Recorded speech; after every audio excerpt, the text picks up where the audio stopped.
الحمد لله الذي هدانا لهذا وما كنا لنهتدي لولا أن هدانا الله.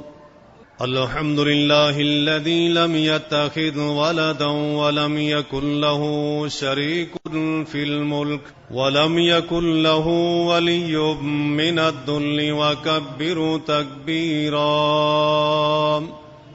إن الحمد لله نحمده ونستعينه ونستغفره ونعوذ بالله من شرور أنفسنا ومن سيئات أعمالنا. من يهده الله فلا مضل له ومن يضلله فلا هادي له. وأشهد أن لا إله إلا الله وحده لا شريك له وأشهد أن محمدا عبده ورسوله الذي أرسله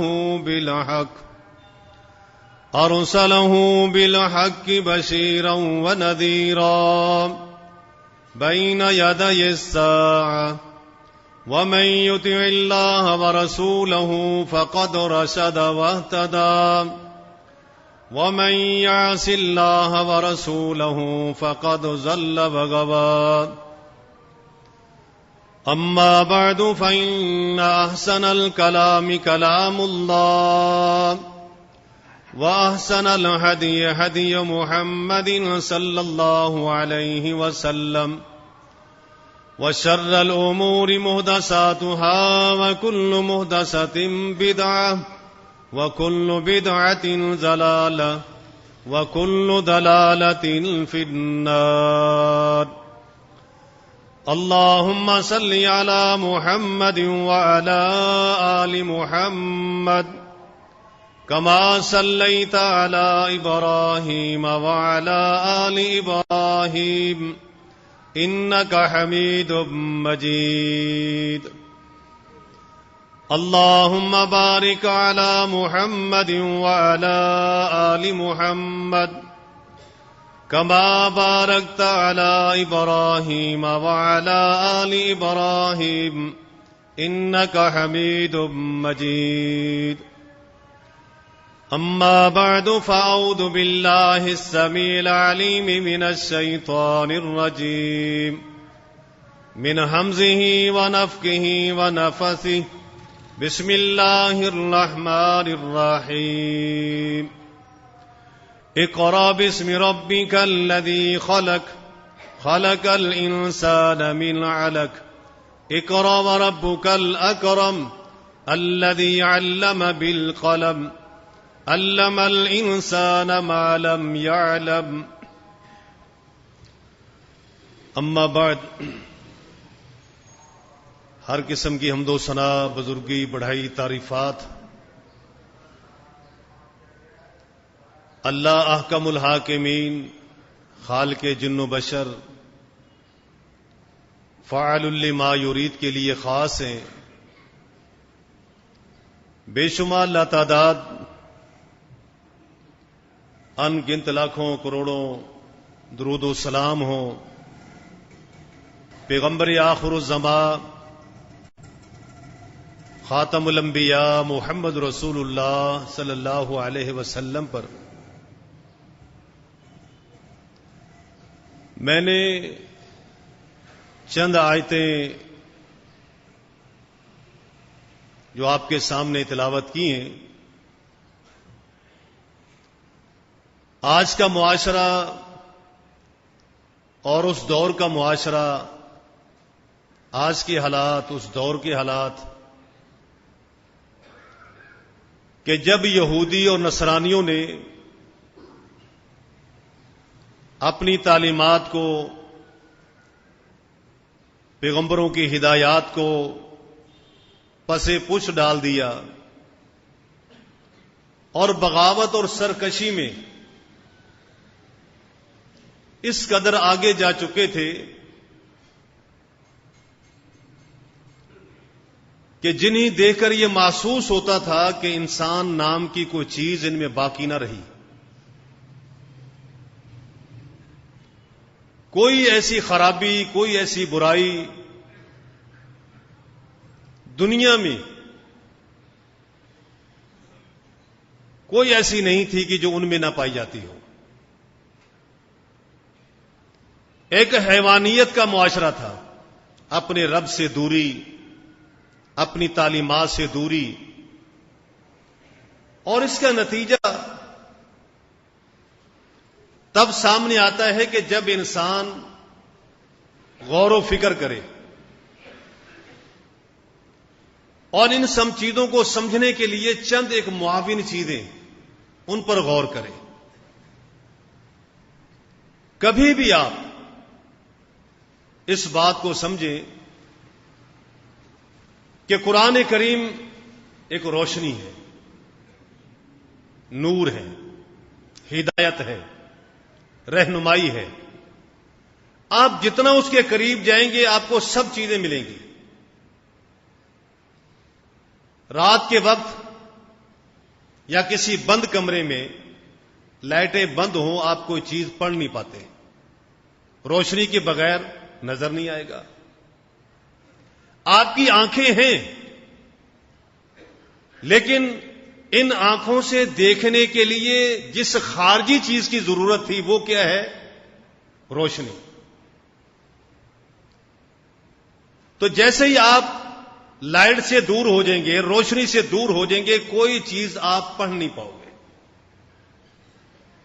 حالانکہ آنکھیں موجود ہیں، آنکھوں میں کوئی بیماری نہیں ہے، نگاہ کمزور نہیں ہے، لیکن اس اندھیرے نے آنکھوں کی روشنی کو سلب کر دیا ہے، وہ اس پر غالب آ گئی ہے. جب تک پیغمبر زندہ رہے لوگ ان کے کہنے پہ، ان کے چلنے پہ، ان کے فرامین پہ عمل پیرا تھے. جیسے جیسے پیغمبروں کا وقت گزرتا چلا گیا لوگ اپنی تعلیمات سے دور ہٹتے چلے گئے، اور پھر ایسا وقت آ گیا کہ ان کے پاس پیغمبر کی کوئی سچی تعلیم موجود نہ تھی،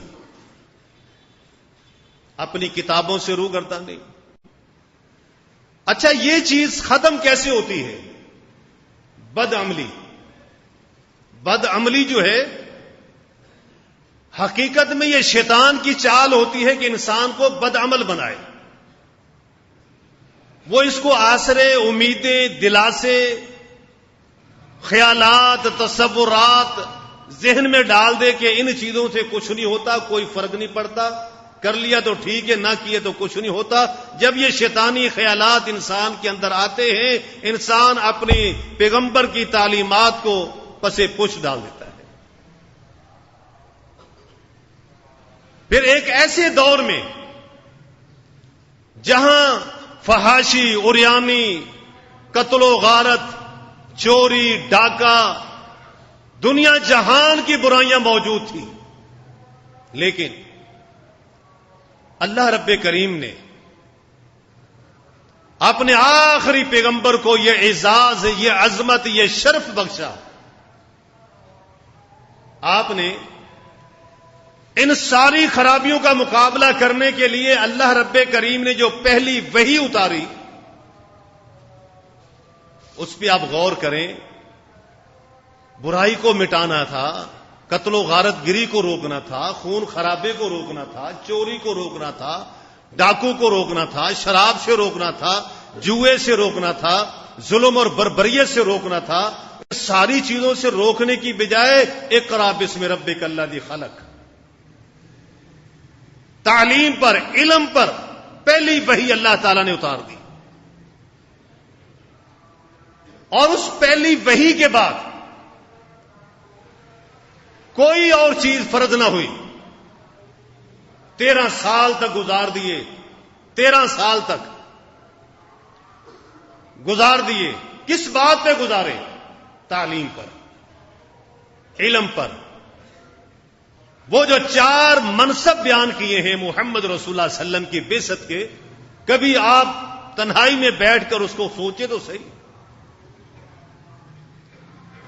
کہ جو تبدیلی تعلیم سے آ سکتی تھی، جو تبدیلی علم سے آ سکتی تھی، وہ مار پیٹ سے نہیں آ سکتی تھی۔ اس لیے جو خطرہ ہے، جو تباہی ہے، جو بربادی ہے، اس کا علم ہونا ضروری ہے۔ جب اس کے متعلق ہمیں علم ہوگا، ہم وہ راستہ اختیار نہیں کریں گے، ہم اس طرف جائیں گے نہیں۔ کائنات کے امام محمد رسول اللہ صلی اللہ علیہ وسلم نے صحابہ کرام رضوان اللہ اجمعین کو یہ تعلیم دی، یہ علم دیا، سب سے پہلے اپنے مالک کو پہچانو،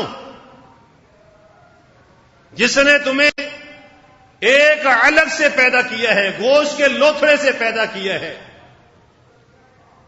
اور یہ چند ہڈیوں کا ڈھانچہ جس پر اللہ نے گوشت چڑھا کر انسان کو بنا دیا ہے، کتنی حالتیں اس کی تبدیل ہوتی ہیں، اور پھر اسی ہڈیوں کے ڈھانچے پر گوشت اور چمڑی چڑھانے کے بعد اللہ رب کریم نے بال اگا دیے۔ بال کی تبدیلی انسان کے لیے نصیحت ہے، عبرت ہے۔ اللہ رب کریم دکھاتا ہے کہ انسان تیرے بال تیرے جسم پر اگنے والے تیرے اختیار میں نہیں ہے، وہ سفید ہو جائیں، وہ سارے جھڑ جائیں، انسان کو پھر ساتھوں ساتھ اللہ تعالیٰ نصیحت کرتا چلا گیا، اپنا اختیار، اپنی طاقت، اپنی قدرت ہر جگہ اللہ نے دکھا دی۔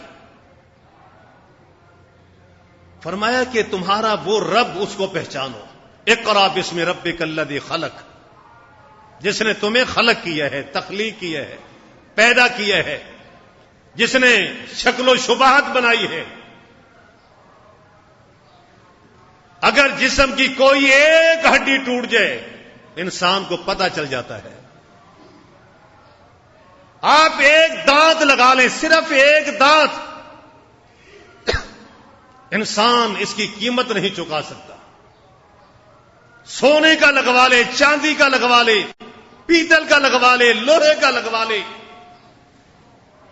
نہیں، اس دانت کی وہ مضبوطی جو اللہ نے بنائی تھی وہ نہیں بنتی۔ کتنا قیمتی ہے۔ انسان کے پاس ایک گوشت اور پانی کا چھوٹا سا ٹکڑا آنکھ کی صورت میں، جس سے انسان حیران ہو جائے۔ محمد رسول اللہ صلی اللہ علیہ وسلم نے یہ چیزیں انسان کو سمجھائی کہ لوگوں، جس نے یہ بنایا ہے وہ تمہارا خالق ہے، اور اگر اس کے ساتھ بغاوت کرو گے، اس کے حکم سے روگردانی کرو گے، اگر اس کی بات نہیں مانو گے، تو یاد رکھو وہ تمہیں تہس نہس کر کے رکھ دے گا، تمہارے لیے جہنم تیار کر رکھی ہے۔ گناہ کوئی سینگدار چیز کا نام نہیں، گناہ کوئی وجود کا نام نہیں، گناہ اللہ کے حکم کی نافرمانی کا نام ہے۔ جہاں بھی اللہ کا حکم ہے، محمد رسول اللہ کا حکم ہے، آپ دیکھیں، انسان کسی بھی ملک میں جائے، اس کے اپنے قوانین ہیں، اس ملک کے کسی بھی قانون کی خلاف ورزی کرنے پہ انسان کیا ہوتا ہے؟ مجرم، اس کو سزا دی جاتی ہے۔ اللہ کا بھی قانون ہے، اور اس اصول اور قانون کی کتاب قرآن مجید ہے۔ جب ہمارے اندر یہ علم آ جائے کہ میری زندگی حقیقت میں ایک امتحان ہے، میری زندگی ایک امانت ہے، میرا جسم ایک امانت ہے، میں اللہ کے قانون کا پابند ہوں، انسان نافرمانی کا سوچ بھی نہیں سکتا۔ اور صحابہ کرام رضوان اللہ اجمعین کو محمد رسول اللہ صلی اللہ علیہ وسلم نے یہ تعلیم دی، اپنے رب کو پہچانو، اور جب رب کو پہچان لیا پھر اس نے یہ جان لیا کہ میری پکڑ میرا رب کرے گا۔ اگر میں دنیا سے بچ بھی جاؤں، رب کی پکڑ سے میں نہیں بچ سکتا۔ انسان یہ سوچتا ہے کہ دنیا کے قانون میں بڑے بڑے لوگ قانون سے بچ جاتے ہیں، لیکن غریب قانون کی زد میں آ جاتا ہے. ایسا نہیں، یہ انسان کا بنایا ہوا قانون ہے کہ جس سے انسان بچ جاتا ہے، اللہ کے قانون سے نہیں بچتا. جو کچھ یہاں یہ کر کے گئے ہے، جو ظلم و ستم زیادتیاں اس نے کی ہیں، اگر یہ انسانی قوانین سے بالا تر ہو کے چلا بھی گیا تو اللہ کے ہاں جواب دہ ہوگا. اللہ کے علم کے بارے میں محمد رسول اللہ صلی اللہ علیہ وسلم سیدنا ابو بردہ رضی اللہ تعالیٰ عنہ کے ساتھ جا رہے تھے. آپ نے دیکھا کہ 2 دمبیاں، 2 بھیڑیں یا 2 بکریاں وہ لڑ رہی تھی آپس میں. آپ نے فرمایا جانتے ہو یہ کیوں لڑتی ہیں؟ فرمایا اللہ و رسول عالم، ہمیں علم نہیں. آپ نے فرمایا کہ اللہ عالم، اللہ جانتا ہے اس کو بھی. یہ ایک دوسرے کو ٹکریں کیوں مار رہی ہیں؟ ہمیں اس چیز کا علم نہیں، لیکن میرا رب ان کو جانتا ہے. کیا اشارہ ہے کہ دنیا میں ہر چیز، چاہے جانوروں کا معاملہ ہو یا انسانوں کا معاملہ ہو یا پرندوں کا معاملہ ہو، اللہ اسے بخبر ہے. کئی بار وہ واقعہ آپ نے سنا ہوگا، عمر فاروق رضی اللہ تعالیٰ عنہ کے دور میں، کہ جہاں ماں بیٹی کو کہہ رہی تھی کہ دودھ میں پانی ملا دو، اس نے کہا امیر المومنین کا سخت آرڈر ہے. فرمایا وہ کون سا دیکھ رہے ہیں؟ گھر کی 4 دیواری میں اس کو نظر نہیں آتا. اس نے کہا اماں بات تو ٹھیک ہے، لیکن اللہ تو دیکھ رہا ہے. اللہ تو جس بات کو دیکھ رہا ہے. جب یہ تصور ہو کہ اللہ ہر جگہ اپنے علم سے ہمیں دیکھ رہا ہے، اپنی قدرت سے ہمیں دیکھ رہا ہے، تو انسان ایک قدم بھی نافرمانی میں اٹھانے کے لیے تیار نہیں ہوگا. اور اس چیز کو آپ دیکھیں، صحابہ کرام رضوان اللہ اجمعین کی مثالیں ملتی ہیں. معاذ بن مالک اسلمی رضی اللہ تعالیٰ عنہ ایک جرم ہو گیا، اور انہیں علم ہے کہ اس جرم کی سزا کیا ہوگی.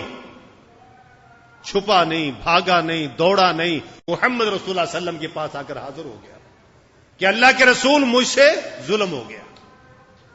اسے پتا ہے کہ مجھے زمین میں گاڑا جائے گا، باندھا جائے گا، پتھر مار مار کے مجھے سنسار کر دیا جائے گا. لیکن اندازہ کریں کون سی چیز تھی جو انہیں دھکیل کے لائی ہے.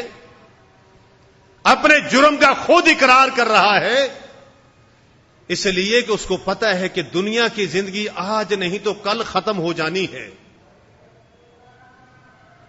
یہ ختم ہونی ہے. کب تک انسان زندہ رہے گا؟ 100 سال، ایک 10 سال تک جائے گا یا 120 سال تک جائے گا؟ آخر کہاں تک جائے گا؟ کدھر جائے گا؟ یہ موت پھر بھی آنی ہے. ایک ایسی زندگی کے جس کا خاتمہ نہ ہو، ایک ایسا مرحلہ کہ جہاں انسان نے ہمیشہ زندہ رہنا ہے. وہ کیا ہے؟ اخروی زندگی. اپنی اس زندگی سے اپنے آپ کو بچایا. یہاں کی سزا کم ہے بنسبت اس کے، یہاں اگر پیش کیا اور محمد رسول اللہ صلی اللہ علیہ وسلم نے اس پہ سزا نافذ کر دی. فرمایا هو الذی بعث فی الامیین، جس نے امیوں میں رسول بھیجا، انہی میں سے بھیجا. کس لیے رسول آیا؟ کیا کام تھا رسول کا؟ یتلو علیہم آیاتہ، اللہ کی آیتیں، اللہ کی نشانیاں، اللہ کی حاکمیت، اللہ کی ربوبیت، یہ پڑھ کر سنائے، انہیں بار بار یاد دلائے. وَيُزَكِّيهِمْ، ان کا تزکیہ نفس کرے. سب سے مشکل مرحلہ یہ ہوتا ہے. ایک بندہ نسل در نسل کسی ایسی عمل پہ چلا آ رہا تھا کہ جسے چھوڑنا آج بہت مشکل ہو جائے. اس عمل کو کیسے چھوڑے؟ لیکن محمد رسول اللہ صلی اللہ علیہ وسلم نے یہ ایسا کر کے دکھایا ایسی تربیت کر کے دکھائی کہ لوگ بذات خود جو ہے اس چیز کے پاسبان بنتے چلے گئے تھے. وَيُعَلِّمُهُمُ الْكِتَابَ، کتاب کی تعلیم دے، کتاب کی تعلیم دے. اور یہ وہ منصب ہے کہ جہاں تعلیم کے ذریعے سے برائی کو، گناہ کو، معاشرے کے اندر خرابیوں کو ختم کیا جا سکتا ہے. بغیر علم کے انسان ایک نامعلوم شخص ہوتا ہے. اسے پتہ ہی نہیں کہ گناہ کیا ہے، اسے پتہ ہی نہیں کہ نیکی کیا ہوتی ہے، اسے پتہ ہی نہیں کہ سزا کیا ہوگی. وہ انسان اپنی زندگی ایک جانور جیسی زندگی گزار رہا ہوتا ہے. آپ صحابہ کرام کو دیکھیں، لکھنا پڑھنا بہت کم صحابی جانتے تھے، بہت کم.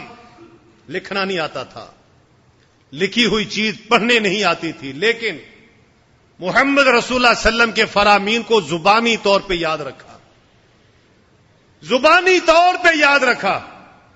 آج معاشرہ پھر دوبارہ وہیں جا کے کھڑا ہو رہا ہے.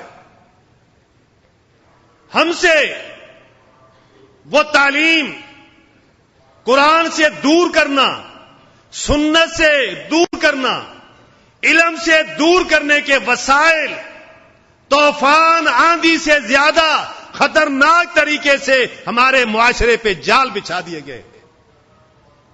اور وہ جال کی صورت کیا ہے؟ ہر بندہ دیکھتا ہے.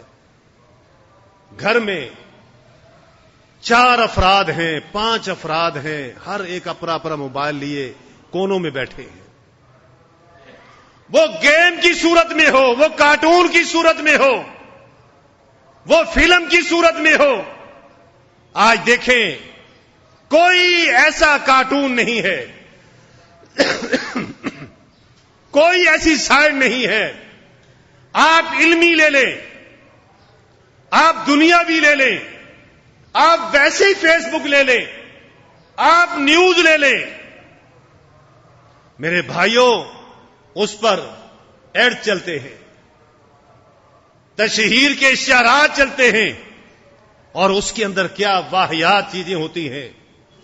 ہم اپنے چھوٹے چھوٹے بچوں کو کارٹون تو دیتے ہیں لگانے کے لیے، انہیں موبائل تو تھما دیتے ہیں، اور بچہ ذہنی صلاحیت سے بالکل عاری ہو جاتا ہے، کیونکہ برائی اپنی طرف انسان کو مقناطیس کی طرح کھینچتی ہے، اور ان کے ذہن خراب کیے جا رہے ہیں. اور یہ بچہ نہ اسکول میں محنت سے پڑھے گا، نہ یہ مدرسے میں محنت سے پڑھے گا، 24 گھنٹے اس کے ذہن پر وہ چیزیں سوار رہتی ہیں. وہ اپنے مذہبی اور کلچر والی چیزیں ڈال ڈال کر کھیلوں کی صورتوں میں، کارٹونوں کی صورت میں، مختلف انداز میں لا لا کے وہ پھینکتے ہیں کہ بچہ بھی اسے گمراہ ہو اور بڑا بھی اسے اپنا ٹائم ضائع کرے.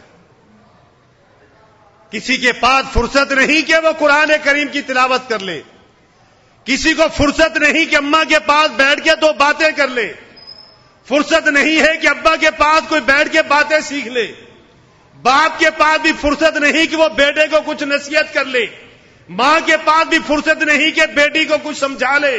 میرے بھائیوں، اس کا مقابلہ کرنا ہے برائی کا تو کس سے ہوگا؟ علم سے ہوگا. اس علم کی خرابی آپ کے پاس ہونی چاہیے. بندہ کتنی بھی آنکھیں بند کر لے، میں، آپ، ہمارے بزرگ، بڑے چھوٹے، آپ بتائیں کہاں کہاں ہم آنکھیں بند کریں گے؟ کیا ہم دیواروں میں ٹکریں مار کے گرے جا کر ایئرپورٹ پہ چلے جائیں؟ کس کس کو نہیں دیکھو گے؟ کہاں کہاں آنکھ نہیں جاتی. بازاروں کا حال دیکھ لے، انسان نہیں بچ پاتا، مشکل ہے. اس کو بچنا ہے تو کس طرح بچے گا انسان؟ ان کی ان حرکات سے دلی طور پہ نفرت ہو، علمی طور پہ ہمیں احساس ہو کہ یہ غلط ہے، علمی طور پہ ہم اپنے آپ کو محفوظ کر سکے، لا حول ولا قوت الا باللہ پڑھ سکے، اعوذ باللہ من الشیطان الرجیم پڑھ سکے، تاکہ رب کائنات ہمیں اپنے حفظ و امان میں رکھے. اب تو برائی ایسی بند آنکھیں ہوں انسان کی، برائی کھڑی ہو کے ہلا کے کہتی ہے آنکھ تو کھول. بندہ کیا کرے گا؟ محمد رسول اللہ صلی اللہ علیہ وسلم کی ان تعلیمات کے پیچھے یہی ایک واحد ذریعہ ہے مسلمان کے پاس کہ جہاں مسلمان اپنے آپ کو محفوظ کر سکتا ہے, اپنے آپ کو بچا سکتا ہے. جب ان برائیوں کے خلاف ہمیں معلوم ہی نہیں ہوگا, ہمیں پتہ ہی نہیں ہوگا, ہمارے بچوں کو پتہ نہیں ہوگا, آپ بتائیں کہ ہم تو اسے سمجھ لیں گے کہ یہ تو دل بہلانے کے لیے ہے, یہ تو بچوں کے کھیل اور تماشے کے لیے ہے, یہ تو بچوں کا ٹائم پاس کرنے کے لیے ہے, یہ تو بچے خوش ہوتے ہیں ان چیزوں سے. محمد رسول اللہ صلی اللہ علیہ وسلم نے جب تعلیم دی, شراب نوشی کرنے والے, چوری اور ڈاکہ ڈالنے والے سارے کے سارے اپنے اپنے کاموں سے تائب ہو گئے اور محمد رسول اللہ صلی اللہ علیہ وسلم کی جھولی میں لا کر اپنا سب کچھ پیش کر دیا. اس کی وجہ ان کے اندر یہ احساس ہو گیا کہ جو زندگی ہم گزار رہے ہیں یہ بڑی بھیانک زندگی ہے, بڑی مہلک زندگی ہے, بڑی خطرناک زندگی ہے. میں بھی تباہ ہوں گا اور آگے میری نسلیں بھی تباہ ہوں گی. کہاں وہ ہماری سوچ تھی کہ جس گھر میں تصویر ہو وہاں رحمت کے فرشتے نہیں آتے, جس گھر میں سارے دنیا جہان کے ڈانسر ہمیں ایڈز میں چلا رہے ہوں, اشتہارات میں آ رہے ہوں, ہمارے موبائلوں میں آ رہے ہوں, ہمارے ٹی ویوں میں آ رہے ہوں, تو وہاں تو رحمت کے فرشتے 24 گھنٹے نکلتے نہیں ہوں گے. منا سوچیں, قرآن کی تلاوت کی آوازیں ختم, وہ ذرائع آگے آگے دیکھیں, 5-10 سال کے بعد دیکھنا بچہ اسکول سے بالکل ایسے بھاگے گا, کچھ بھی نہیں کر پائے گا. اسکول والے مجبوراً بچوں کے لیے یہ کھلونے اسکول میں رکھ رہے ہیں. کمپیوٹر کی صورت میں رکھو, بچہ کھیلے, گیمیں لگا کے دو, بچہ کھیلے. کیوں بھائی؟ فیس آنی ہے, وہ اپنے کاروباری نقصان کو برداشت نہیں کریں گے.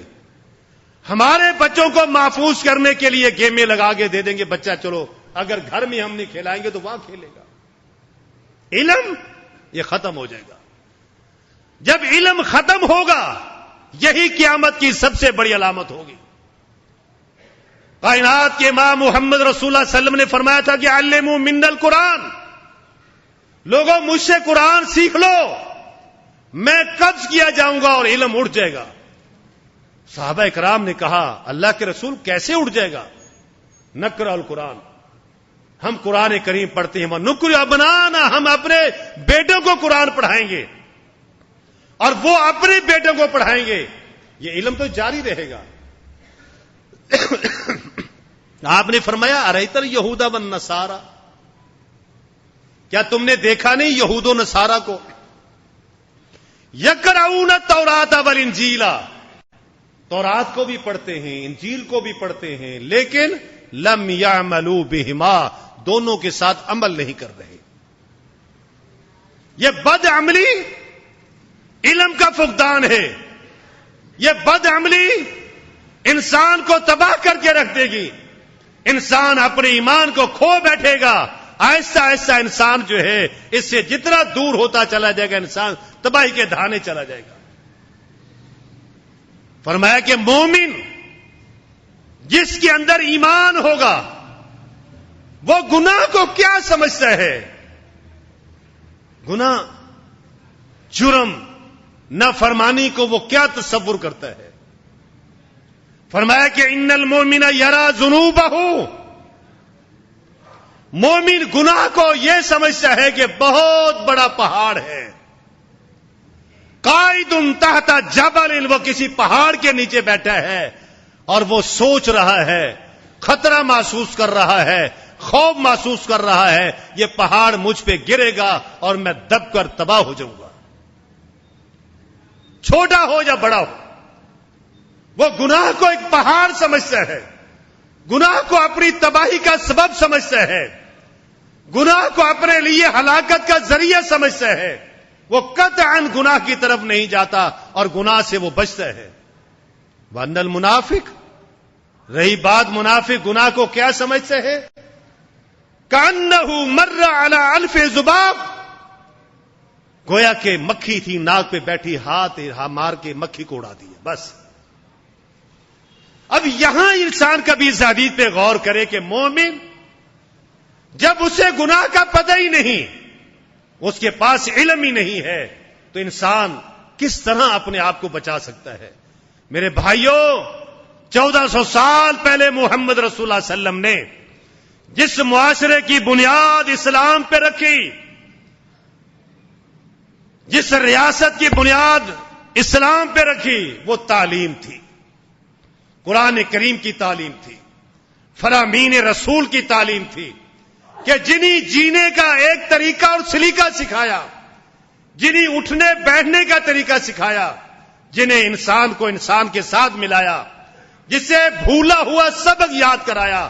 اور دیکھیں ان کی مثالیں آج بھی کتابوں میں ملتی ہے کہ صحابہ کرام نے اپنے اس علم کی بنیاد پر کس قدر جو ہے کامیابیاں اور کامرانیاں حاصل کی تھی۔ اسی لیے اللہ نے فرمایا کہ انسان غور کر کے تیری تخلیق میں نے کیسے کی ہے۔ تو اپنے آپ کو بڑا اونچا سمجھتا ہے، تیری تخلیق کتنی کمزور چیز سے بنائی گئی ہے۔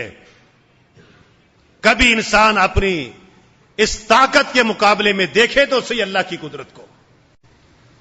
کائنات کے امام محمد رسول اللہ صلی اللہ علیہ وسلم نے صحابہ کرام کو ایک مری ہوئی بیکار چھوٹے کانوں والی بکری پکڑ کے کہا تھا، تم میں سے کون ہے جو مجھ سے یہ چند دینار کی لے لے؟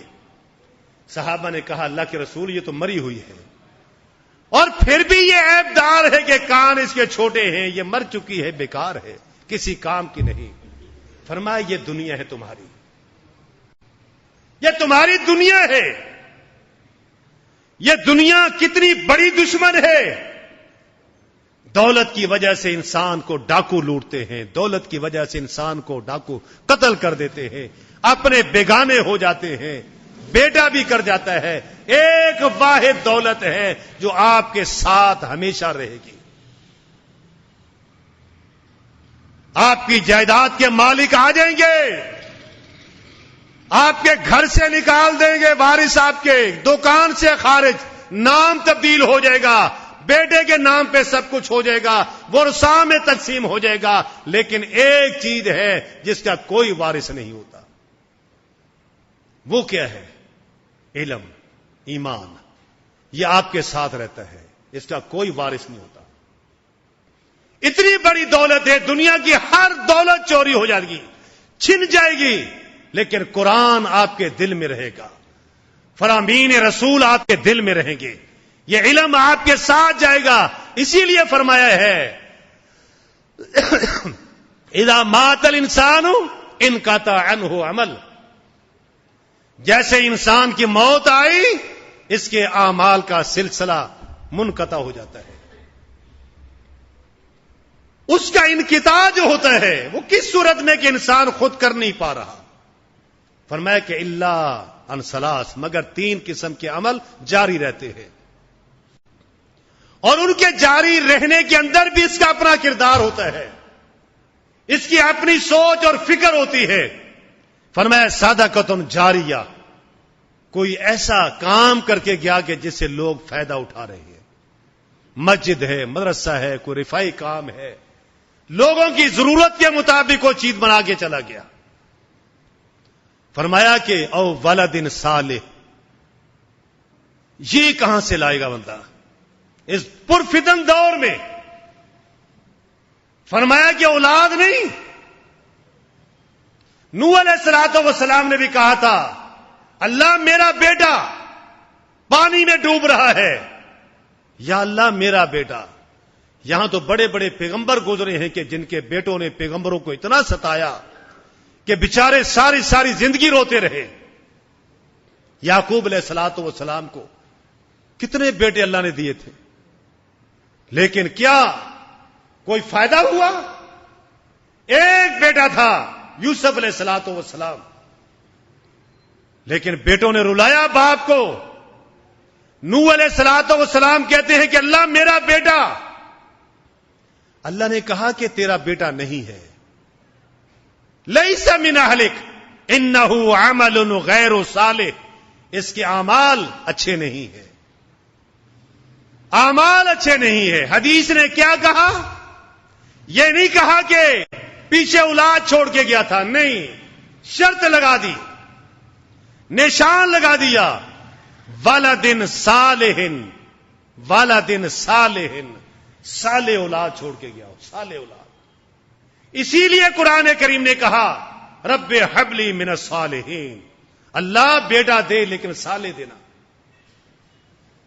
اسلام نے طریقہ سکھایا ہے۔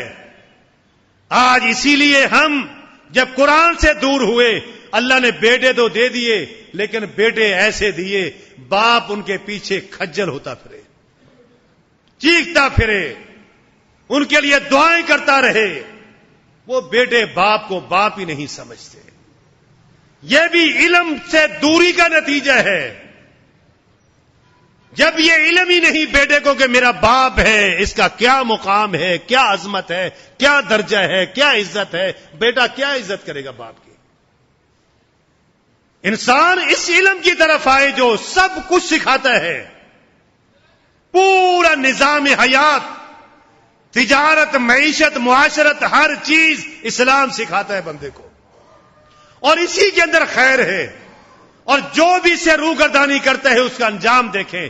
پیغمبر کہتے ہیں اللہ میرا بیٹا، اللہ نے کہا تیرا بیٹا نہیں ہے، اس لیے کہ اس کے عمل اچھے نہیں ہے۔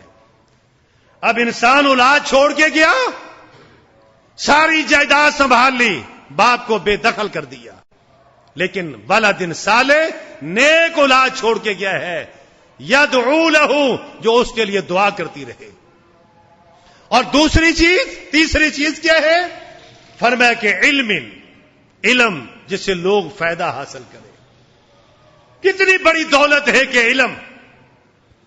علم ایک ایسی چیز ہے جو کبھی گھٹتی نہیں ہے، یہ صدقہ جاریہ میں آتا ہے۔ کائنات کے امام محمد رسول اللہ صلی اللہ علیہ وسلم نے فرمایا حاجی حج کرنے جائے لاکھوں روپے لگا دے، ایک بندہ عبادت کر کر کے 24 گھنٹے اللہ کی بارگاہ میں کھڑا ہو جائے، اس کو یہ مقام حاصل نہیں ہوتا۔ فرمایا جب ایک دین کا طالب گھر سے نکلتا ہے، اللہ اکبر، رحمت کے فرشتے اپنے پر ان کے پاؤں کے نیچے بچھاتے ہیں۔ کتنے بڑا مقام ہے۔ فرمایا سارے درندے پرندے، حتی الحوت، پانی کی تہ میں بہنے والی مچھلی تک بھی اس ایک دینی طالب علم کے لیے دعائیں کر رہی ہوتی ہیں۔ کتنا مقدس مقام ہے، عمر کا کوئی لحاظ نہیں۔ آپ اس علم کو سیکھیں، وہی علم جو ہے حلال حرام، ضروریات زندگی کے مسائل، یہ انسان کے پاس ہونے چاہیے کہ انسان اپنی بھی اصلاح کرے اور دوسروں کے لیے بھی سوچے۔ کائنات کے امام محمد رسول اللہ صلی اللہ علیہ وسلم نے صحابہ کرام رضوان اللہ اجمعین کی مثال دی، کہا کہ میرے صحابہ جنہوں نے دین سیکھا، سیکھ کر مختلف علاقوں میں نکلے تھے اور اصلاحی معاشرے کے اندر ایک ایسا امن کا پیغام دے دیا تھا کہ آج بھی لوگ، ہندو بھی اس کی مثالیں پیش کرتے ہیں، غیر مسلم بھی اس کی مثالیں پیش کرتے ہیں۔ اس کی وجہ کیا ہے؟ علم بندے کو کوستا ہے، علم بندے کو روکتا ہے، علم انسان کو بار بار متنبع کر رہا ہے۔ جب علم نہیں ہوگا انسان بے حس ہو جاتا ہے۔ قرآن کریم نے اقرا بسم ربک الذی خلق، خلق الانسان من علق، اقرا وربک الاکرم الذی علم بالقلم، کہ یہ روشنائی دنیا کے اندر جتنے بھی علوم ہیں یہ سارے کے سارے علوم اللہ کی طرف سے ملے ہیں۔ قرآن کریم نے سارے علوم بیان کر دیے ہیں۔ وہ ایک سمندر ہے جس سے انسان نے اپنی ضرورت کے مطابق وہاں سے علم اٹھانا ہے۔ اور وہ کیا علم اٹھاتا ہے؟ محدثین نے اسی علم کی خاطر پوری زندگی اپنی سفروں میں گزار دی۔ امام بخاری رحمت اللہ علیہ، امام مالک رحمت اللہ علیہ، صدیاں بیت گئی، گزرے ہوئے، لیکن آج جب کتاب اٹھاتے ہیں پتہ کیا چلتا ہے؟ کیا امام مالک رحمت اللہ علیہ کی جمع کی ہوئی احادیث ہم نہیں پڑھتے؟ صحاح ستہ کے سارے ائمہ کی حدیثیں جمع کی ہوئی ہم نہیں پڑھتے؟ ہم اس پہ عمل پیرا نہیں ہوتے؟ کائنات کے امام نے فرمایا کہ من دل علی خیر فہو کفاعلہ، نیکی کا راستہ بتانے والا نیکی کرنے والے کے برابر اجر پاتا ہے، نیکی بتانے والا کرنے والے کے برابر اجر پاتا ہے۔ اس کی وجہ کیا ہوتی ہے؟ کہ یہ علم ہے، ایک ایسی دولت ہے کہ جس سے انسان خود بھی روشنی لے رہا اور دوسروں کو بھی اس سے روشنی دے رہا ہے۔ تو میرے بھائیوں، کائنات کے امام محمد رسول اللہ صلی اللہ علیہ وسلم نے جو دین ہم تک پہنچایا، 13 سال جو آپ نے صحابہ اکرام کی تربیت کی، یہ بدعت، یہ شرک، یہ خرافات کی مین وجہ جہالت ہے، مین بنیاد جہالت ہے۔ اس لیے کہ وہ حدیث علم سے دور ہے، علم سے کورے ہیں، انہی کے پاس یہ علم نہیں ہے، وہ بیچارے نہ جانے یہ کام کر رہے ہیں۔ اگر ان کو یہ علم ہو جائے کہ یہ بدعت ہے، قطعاً بدعت نہیں کریں گے۔ لوگوں نے تعویلیں کر کر کے حق کے اوپر دلدل ڈال کر جو ہے پردے ڈال کے ان کو بدعت پہ لگا دیا ہے۔ کائنات کے امام محمد رسول اللہ صلی اللہ علیہ وسلم نے ہماری یہ تربیت کی ہے، فرمایا کہ من احدث فی امرنا، کہ جس بندے نے ہمارے معاملے کے اندر کسی چیز کو بیان کیا، دین شریعت کے اندر کسی چیز کو بیان کیا اور وہ ہماری طرف سے نہ ہو، فہو رد، تو وہ کیا ہے؟ مردود ہے۔ یہی نہیں، آپ نے فرمایا من کذب علیہ، من کذب علیہ۔ آج علم نہ ہونے کی وجہ سے جھوٹی روایات کو پھیلایا جاتا ہے، نشر کیا جاتا ہے، اس پر لوگ عمل پیرا ہو جاتے ہیں۔ اس کی وجہ کیا ہے؟ جہالت۔ فرمایا من کذب علیہ متعمدا، جس نے جان بوجھ کر مجھ پہ جھوٹ باندھا ہے، فلیتبوأ مقعدہ من النار، وہ اپنا انجام جہنم میں دیکھ لے، اس کا انجام ٹھکانہ جہنم ہے۔ اللہ سے دعا ہے اللہ رب کریم ہمیں قرآن پڑھنے پڑھانے والا بنائے، اور اس برائی کا مقابلہ جو معاشرے پر میڈیا کے ذریعے سے پھیلائی جا رہی ہے، پھینکی جا رہی ہے، نیٹ کے ذریعے سے آ رہی ہے، اللہ اس سے ہمیں، ہمارے بچوں کو، ہماری نسلوں کو اللہ محفوظ رکھے۔ یہ بہت بڑے فتنے ہیں، ان فتنوں سے ہم اپنے آپ کو بچائیں، اور جب بچیں گے تو اللہ تعالی ہماری حفاظت فرمائے گا۔ اگر ہم نے روگردانی کی، چشم پوشی سے کام لیا اور یہ کہا کہ کوئی فرق نہیں پڑتا، تو یاد رکھنا آنے والی نسلیں ہماری